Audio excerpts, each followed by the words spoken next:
Coming up on Thursday's Daily Clone, it is going to be hot in Jonesboro. How the Cyclones are preparing for that heat on Saturday, plus how Jon Heacock has seen Taylor Mouser grow in their time together. All of that and more after a word from one of our sponsors. The Neil Diamond Musical, A Beautiful Noise, the uplifting true story, featuring all the songs you love from his Grammy Award-winning career. October 21st through 26th at Des Moines Civic Center. On sale at dmpa.org. Hello and welcome into the Northwest Bank Studios for the Daily Clone here on a Thursday. It is going to be hot in Jonesboro on Saturday. Really, really hot. Far from football weather, but both teams have to deal with it. If there's a concern on my end, it's that it's been a pretty temperate last month here in Iowa. Ames hasn't hit 90 since August 17th. And Arkansas, well, they've pretty much been in the 90s for the entire last month. Still, Iowa State did practice in this weather in fall camp. They know what it feels like.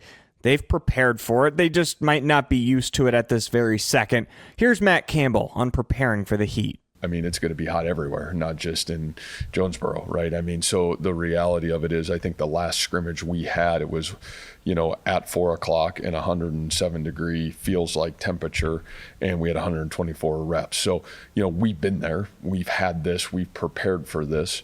And, the reality of it is we also know what it takes, physically to prepare yourself to do that. So, I think that's a thing. And then obviously, our ability to understand the urgency that it takes to get better and, knowing that you're asking 18 to 22-year-olds to continue that course. And so I think there's obviously great challenges in front of it, but I also think we've got great leadership and young men that understand what those challenges look like, and hopefully they've already addressed and had the ability to address, what are the proper steps that we need to do to ensure that we grow this week. One clear advantage that Iowa State has in the heat is more depth than the team on the other side. A challenge for Iowa State's two deep to be ready. I think it's a great challenge for our guys. I think very talented guys, the speed of the game on turf, all the things we have not played that yet. So that becomes a sense of urgency for our team. Defensively, we're going to have to play multiple people. So, if you're on the bus or on the plane, you're going to play, and you better get ready to play, and you're going to have to handle the moments. And I think it's a great challenge for our guys. I'm excited about it because we have not seen it yet. And I think it'll be, I think they do a great job of it. I think they go really fast, and they've got really talented people, and it'll be awesome for us to have to go compete and figure out if we got a handle on it. Jon Heacock and Taylor Mouser operate on different sides of the ball, but Heacock has seen Mouser grow up over the last decade plus.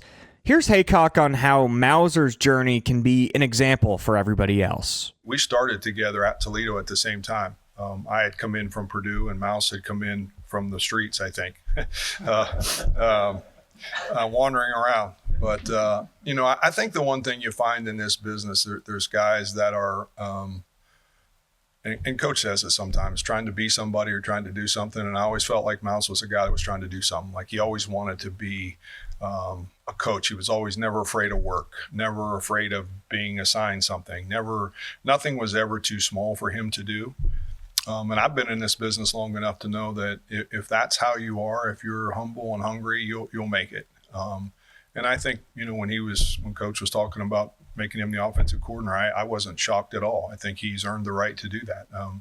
Grew himself from the ground up, and I just think, like I said, I pay attention to that stuff because I think that's really what makes coaches. And he was one of those guys that no matter what was asked of him at Toledo, he did it. And I think the players really respected him for doing it. And I think the coaches did too, if they were paying attention. And I think that's why, he's here. And I think it's a tribute to him and his work ethic, and got a lot of spirit, and he's crazy and all that. And, I think it's good for all of us. I think it's awesome. And finally, former Cyclone star Brock Purdy will miss 2 to 5 weeks for the 49ers with a variant of turf toe. Purdy is just another 49er to go down with an injury early in the season. We obviously hope for a speedy recovery for Mr. Purdy. Well, it's time for me to make my prediction for the game on Saturday. I'm going 38-20 Cyclones. I just think Iowa State will be able to run the ball the best that they have all season. The depth that they have in the trenches will end up being the biggest difference on a super, super hot day. And frankly, I just don't think Arkansas State's that good.